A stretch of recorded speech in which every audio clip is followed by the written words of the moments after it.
யாழ்ப்பாணத்தில் ஜனாதிபதி அனுரகுமார திசாநாயக்க அண்மையில் ஆற்றிய உரை இனங்களுக்கிடையிலும் மதங்களுக்கிடையிலும் குரோதத்தை உண்டாக்கும் வகையில் அமைந்துள்ளதாக தெரிவித்து அவருக்கு எதிராக நேற்றைய தினம் குற்றப்புலனாய்வு திணைக்களத்தில் முறைப்பாடொன்று பதிவு செய்யப்பட்டுள்ளது.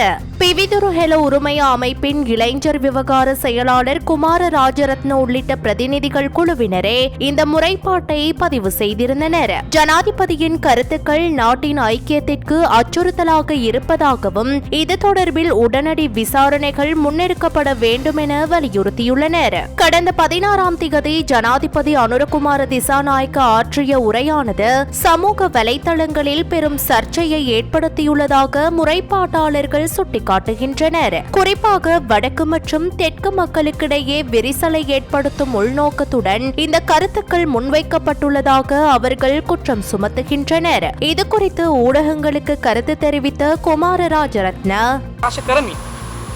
ද්‍රවිඩ ජනතාවට ඇති කරනවා සිංහල ජනතාව කෙරෙහි ලොකු වෛරයක්.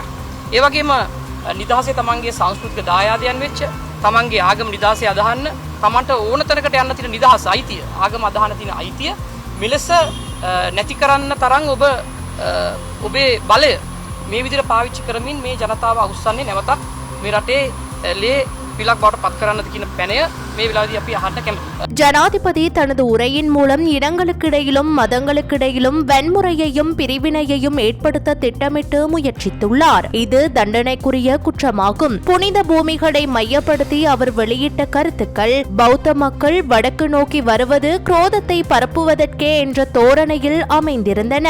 மத சுதந்திரமும் நாட்டின் எந்த பகுதிக்கும் செல்வதற்கான உரிமையும் உள்ள ஒரு நாட்டில் இத்தகைய கருத்துக்கள் தமிழ் மக்களிடையே சிங்கள மக்கள் மீது தேவையற்ற பகையை உருவாக்கும். தற்போது ஜனாதிபதிக்கு சட்ட விலக்களிப்பு காணப்படுவதால் உடனடியாக அவரை கைது செய்ய முடியாது என்பதை நாம் அறிவோம். எனினும் அவரது பதவிக்காலம் முடிந்தவுடன் சர்வதேச சிவில் மற்றும் அரசியல் உரிமைகள் உடன்படிக்கை சட்டத்தை மீறியமைக்காக அவருக்கு எதிராக கடுமையான சட்ட நடவடிக்கை எடுக்கப்பட வேண்டும்.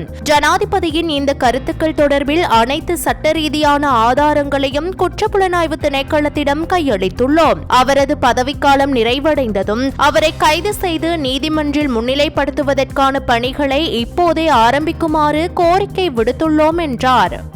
විශේෂයෙන්ම අපි දන්නවා ජනාධිපතිතුමාට ඔහුගේ දුර කාලය තියෙන නිසා ජනාධිපති මුක්තිය හිමි වෙනවා. නමුත් අපි විශේෂයෙන්ම අපි ඉල්ලීමක් කළා අපරාධ පරීක්ෂා දෙපාර්තමේන්තුවෙන් ඔහුගේ දුර කාලය අවසන් වෙනවත් එක්ක ඔහුට විරුද්ධව නීතිය ක්‍රියාත්මක කරන්න විශේෂයෙන්ම ICCPR පනත උල්ලංඝනය කරමින් ඔහු මේ ප්‍රකාශය තමන්ගේ දූරියත් එක්ක කරපු ප්‍රකාශයට විරුද්ධව ඔහු අත්අඩංගුවටගෙන අධිකරණයට ඉදිරිපත් කිරීම සඳහා අවශ්‍ය සියලුම නෛතික කටයුතු කරගෙන යන ලෙසට ඉල්ලීමක් කරන තමයි විශේෂයෙන් අද පැමිණෙන්නේ.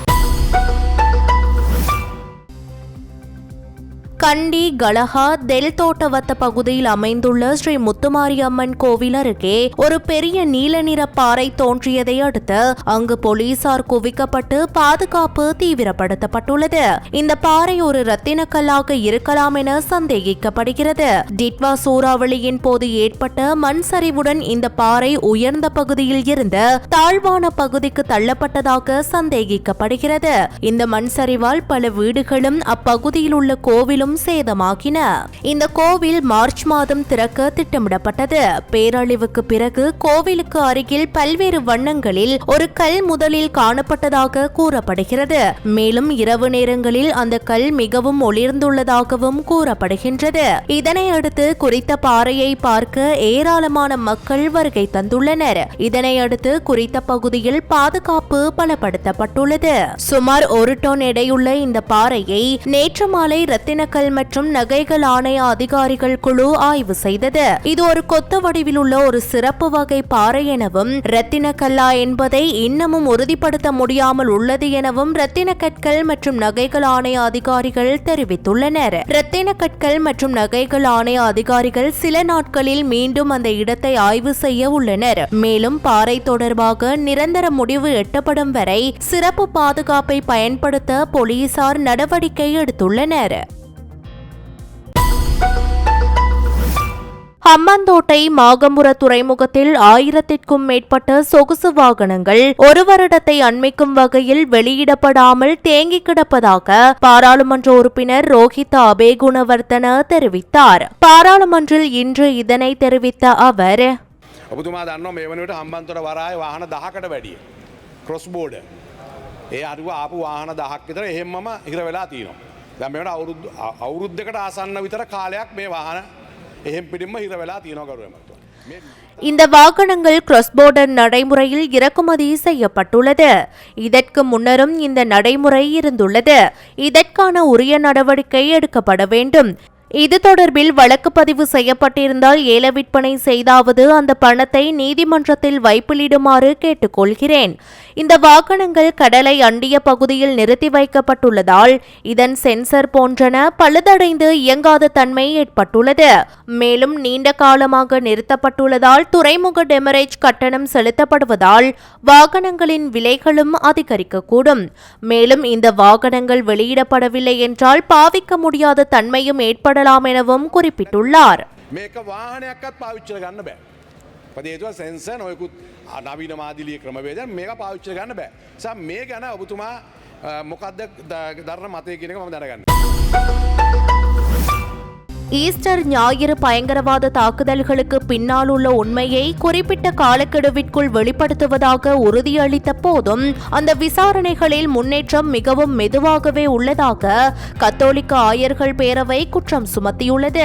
ஜனாதிபதி அனுரகுமார் திசாநாயக்கவின் அரசாங்கம் 2 வாரம் 1 மாதம் என காலக்கெடுக்களை பலமுறை அறிவித்திருந்தும் அவை முன்னேற்றங்கள் இல்லாமல் கடந்துவிட்டன என்று கத்தோலிக்க ஆயர்கள் பேரவையின் பேச்சாளர் அருட்தந்தை ஜூட் கிருஷாந்த பெர்னாண்டோ தெரிவித்துள்ளார். பாதிக்கப்பட்டவர்களுக்கும் அவர்களது குடும்பங்களுக்கும் வழங்கப்பட்ட உறுதிமொழிகள் இன்னும் நிறைவேற்றப்படவில்லை. முந்தைய அரசாங்கங்கள் செய்தது போல் தற்போதைய அரசாங்கம் உண்மையை மறைக்க முயற்சிக்கிறது என்று நான் நினைக்கவில்லை. இருப்பினும் அவை மிகவும் மெதுவாக நகர்கின்றன. தாமதங்கள் சில தரப்பினரின் செல்வாக்கு காரணமாக இருந்ததா அல்லது ஆதாரங்கள் இல்லாததால் ஏற்பட்டதா என்பது தெளிவாக தெரியவில்லை. அரசாங்கம் தகவல்களை மறைக்க எந்த காரணமும் இல்லை. முந்தைய நிர்வாகங்களை விட இந்த விடயத்தை மிகவும் திறம்பட கையாள வாய்ப்பு உள்ளது. அரசாங்கம் விசாரணைகளை முறையாக நடத்தி நீதி வழங்கும் என்று நாங்கள் இன்னும் நம்புகிறோம். ஆனால் செயல்முறை மெதுவாக உள்ளது என்றும் அவர் மேலும் தெரிவித்துள்ளார். அரசாங்கத்தினால் முன்மொழியப்பட்டுள்ள பயங்கரவாத எதிர்ப்பு சட்டத்தின் மூலம் துஷ்பிரயோகங்கள் அதிகரிக்கும் அபாயம் காணப்படுவதாக சர்வதேச மனித உரிமைகள் கண்காணிப்பகம் தெரிவித்துள்ளது. அறிக்கை ஒன்றை வெளியிட்டு இதனை தெரிவித்துள்ள அமைப்பு, இந்த புதிய சட்ட மூலத்தில் ஐக்கிய நாடுகள் சபையின் பயங்கரவாத எதிர்ப்பு நிபுணர்களால் பரிந்துரைக்கப்பட்ட விடயங்கள் உள்ளடக்கப்படவில்லை. இது GSP+ வரி சலுகையை பெற்றுக் கொள்வதற்காக இலங்கை ஐரோப்பிய ஒன்றியத்திற்கு வழங்கிய மனித உரிமைகள் பாதுகாப்பு உடன்பாடுகளுக்கு அமைவானது அல்ல. பயங்கரவாத தடை சட்டம் உள்ளிட்ட அனைத்து அடக்குமுறை செயற்பாடுகளையும் ஒழிப்பதற்கும் மக்களின் சிவில் உரிமைகளை உறுதிப்படுத்துவதற்கும் தற்போதைய அரசாங்கம் உறுதிமொழி வழங்கியுள்ளது. ஆயினும் அரசாங்கத்தினால் முன்மொழியப்பட்டுள்ள பயங்கரவாதத்திலிருந்து நாட்டை பாதுகாப்பதற்கான சட்டமூலத்தின் மூலம் பயங்கரவாத தடை சட்டத்திற்கு நிகரான பல ஏற்பாடுகள் உள்ளடக்கப்பட்டுள்ளன. பயங்கரவாத எதிர்ப்பு சட்டங்களை பயன்படுத்தி தமிழ், முஸ்லிம் மற்றும் மனித உரிமை பாதுகாவலர்கள் உள்ளிட்ட அரசாங்க எதிர்ப்பாளர்களுக்கு எதிராக அடிப்படை உரிமை மீறல் சம்பவங்கள் வரலாற்றில் இடம்பெற்றதுடன் அது தற்போதைய அரசாங்கத்தின் கீழும் இடம்பெற்று வருகின்றன. தற்போதைய சட்டமூலத்தில் பயங்கரவாதம் தொடர்பில் பரந்த மற்றும் தெளிவற்ற வரைவிலக்கணம் உள்ளடக்கப்பட்டுள்ளதுடன் இதில் பயங்கரவாதம் அல்லாத குற்றங்களும் உள்ளடக்கப்படுவதால் அரசியல் செயல்பாடுகளை தடை செய்ததாக இதனை அர்த்தப்படுத்த முடியும் எனவும் சர்வதேச மனித உரிமைகள் கண்காணிப்பகம் மேலும் சுட்டிக்காட்டியுள்ளது.